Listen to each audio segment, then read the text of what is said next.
Hey guys, do you also find yourself complaining about the opportunities, how it doesn't come to you and nothing works for you? You feel like you're having to work hard and you do, but still everything's out of your reach, nothing's working out for you, you're still not getting that job, you're still not getting that opportunity. It's so far away even after you've done so much work.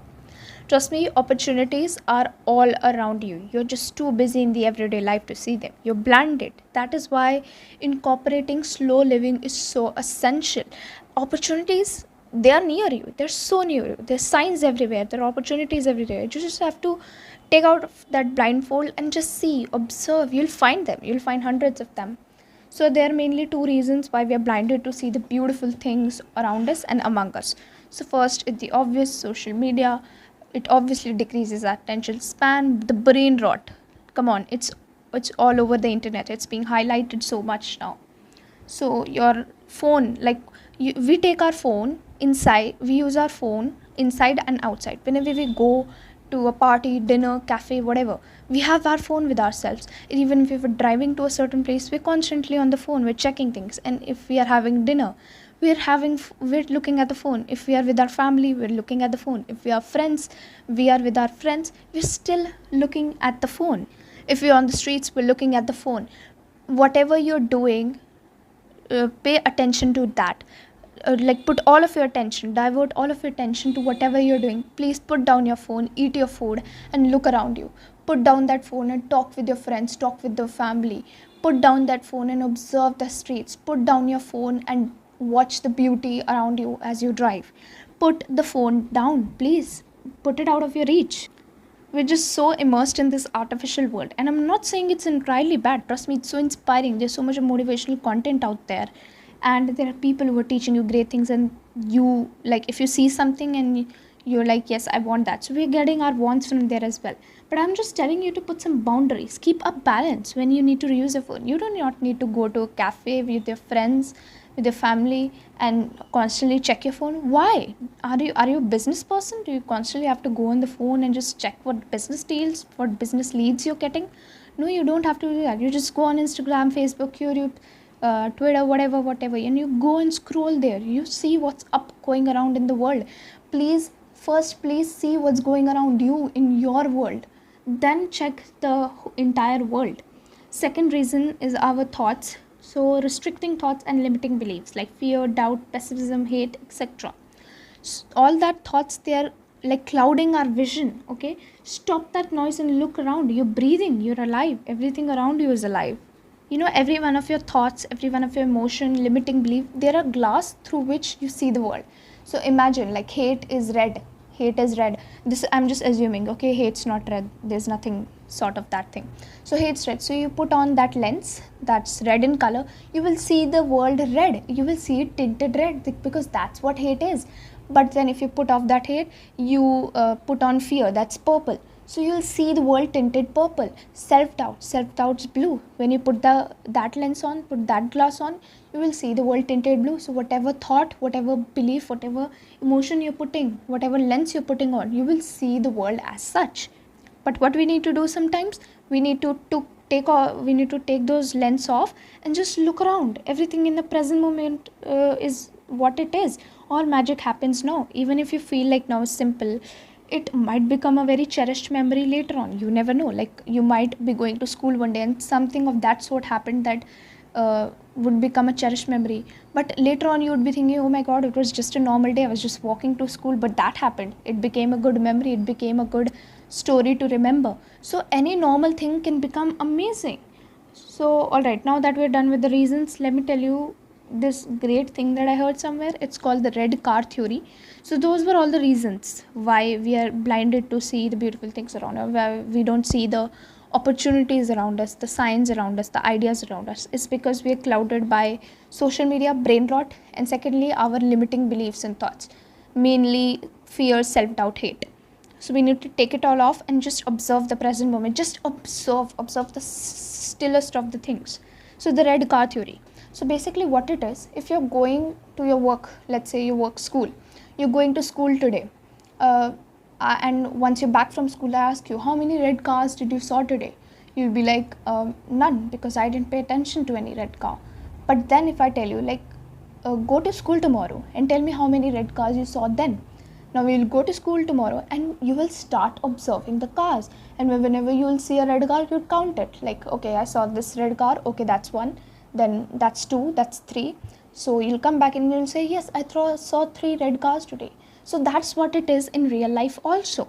You are not able to see something because you are not paying attention to it. If I told you to pay attention to the red cars that goes on the street, you will be able to count them out. So that's what we need to do. We need to pay attention. We need to pay attention to our surroundings. We need to observe our surroundings in order to count off the red cars, or in our case, the opportunities. As I said, red cars are present everywhere. So are opportunities. They're around us. We just need to view them. We just need to pay attention to them. Stop. Like, if when I asked you about the red cars, like, did you see anyone today on the first day? You were probably busy in your phone, or too busy about, oh my god, I have that test today, how will I do on that, and I have to go back home tomorrow, and now I have to go to that family house, what will why, where, whatever. We're too clouded with those thoughts and beliefs that we forget to look around, but we have to. So you see, the opportunities, signs, ideas, they're present everywhere. You just have to look around. See, get out from your bubble and be delusional. Being delusional is key. When you start being delusional, I see signs everywhere. I look at angel numbers and I feel, wow, I'm going on the right path. If I'm worrying about something and something pops up right in front of me in the road, on the street, and I view it as like, oh my god, let me get out of my limiting belief, limiting fear, and let me observe the world. And you will figure it out. I know you will. It's easier said than done, but you will figure it out how you're going to be delusional. Look around. That's why I love slow living, because I look at the simplest things and find comfort in them. And even if I look at rain, I find so much of comfort in looking at clouds, rain, because they force me to get out of my thoughts, to get out of everything that's going around in me, to get out of the hurly-burly and just look at the still things. Even though they're not still, they're still moving, but they're moving so slowly that you will view them and you will feel relaxed, you'll feel peace. So now I'll give you some literal tips which will help you in sizing opportunities and looking at them too. So number one, observe the world around you, observe people, observe nature, observe things, whatever, observe everything. Okay, you never know what you'll find there, and even if you won't find something, there's always a learning. There's a learning in every single thing. So just observe. Like I said, in the nature, whenever I look at nature, for peace and comfort, we tend to go on our phones. Like if I'm studying, oh my god, I need a break, I've studied for so long, so we pick up our phones and look at Instagram. No, look at the clouds, look at the nature, look at the leaves swaying in the wind, look at the water flowing by, hear all the noises that's going around. That will give you peace because you're observing. Number two, say yes to everything. Now I don't mean unnecessary stuff also, like I say yes to negativity, I say yes to gossip, I say yes to condemning. No, I don't mean that. But if you're offered to attend something, attend a meeting, a seminar, participate in something, participate in that competition, or volunteer for that, go do it. Alright, say yes. Say yes to that experience. Even if it will not give you an opportunity, idea, or work or something, it will give you the knowledge, it will give you the learning, it will give you the experience, which is the most important thing in our mind. It will give something to our mind. Learning fuels our brain, knowledge fuels our brain. So you will give food to your brain, and that's so important because your brain, your mind is the biggest asset you own. So okay, say yes. All right. Number three, cross out social anxiety. Let's not normalize it. Okay, people are starting to romanticize, like, oh my god, I have social anxiety, I'd rather stay in a corner than go out socialize with people. I understand that. Okay, I prefer solitude too. I also like to stay in the corner, stay by myself sometimes, but you need to find a balance. You need to find a balance with socializing with people, meeting with people, and your solitude, spending time with yourself. You need to find a balance.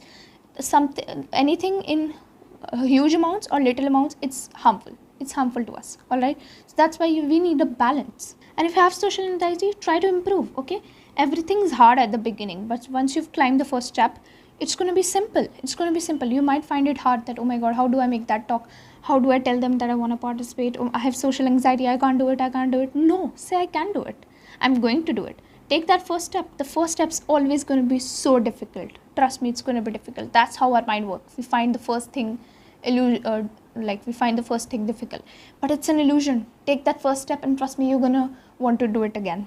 You need to talk and connect with people. That's what you're made for. But we need to find a balance between solitude and connecting with others. So reach out to people, ask for help, ask for work, ask for advice how they did it. Okay, that's what people like miss out most on, because they go to successful people or someone who are on a good pedestal right now. They have good money, they have influence, they're living their good life, and we always look at them and be like, if oh, only if they would give us the work, only if they would give us a job. No, ask them how they did it. Ask them, cut out that social anxiety, ask them how they did it. And once they give you, if they give you your blueprint, I mean, then follow that. People are your best resource, they really are. And for that, you need to cross out social anxiety, you need to say no to it and just talk. Okay, and accept rejection. Okay, because as I said, if you ask for someone for their advice, they will not always tell you.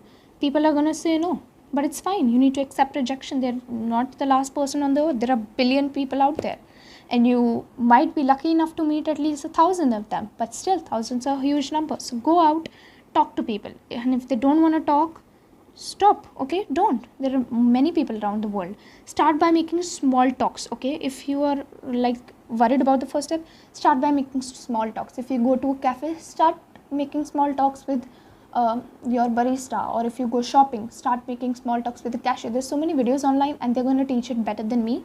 So you can go out, listen to them how to make small talks. Just ask them about their day. How is it going for them? And obviously, if they're not interested, they feel like they don't want to answer, don't ask them. All right, move on.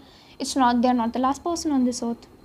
Number 4, brain rot from devices. This is pretty self-explanatory, and I think I've already ranted about how bad it is for you. So yes, set limits. There's so many videos online, and if you want, I'll make one for you. There's so many videos online teaching how to cut out your addiction, and you really need to cut off this addiction. How I did it, like, let me tell you my personal way. First, I set a limit, like for 3 hours. I will watch entertainment on my tab on my phone for 3 hours only. And for a week or two, I will continue that 3 hour. Then I will break the 3 hours into 2. I'll watch it. And if I would not be able to do it for 2 hours, I'll just extend the time period and I'll try my best. It's all about trial and error. I failed 100 times before I got to control myself. You don't have to delete your apps, okay, because you're seeking motivation from them. They are a resource for you. You don't have to delete them. Deleting them, it's a stupid way, let's all be honest. Let's develop self-discipline. Let's develop self-confidence. So you can watch videos out there. There's so many things. There's knowledge, plenty of knowledge. Go watch that. And it's fine if you seek motivation resources, but remember where to draw a line. Remember where to set the boundary. Number 5 and last, gratitude. If you don't give, how do you how do you expect to receive? If you don't give something out, you will not receive it. It's obvious. And this is not just in terms of money or something which you give to the poor.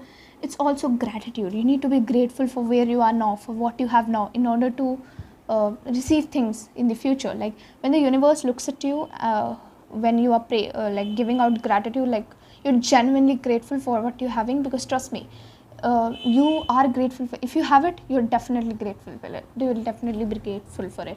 So when universe looks at you and finds you grateful, he gives you more things. He showers you with gifts. He showers you with abundance. Trust me, he really does. So be grateful for the things so far, all the opportunities, memories, experiences, things, etc., materialistic things, whatever.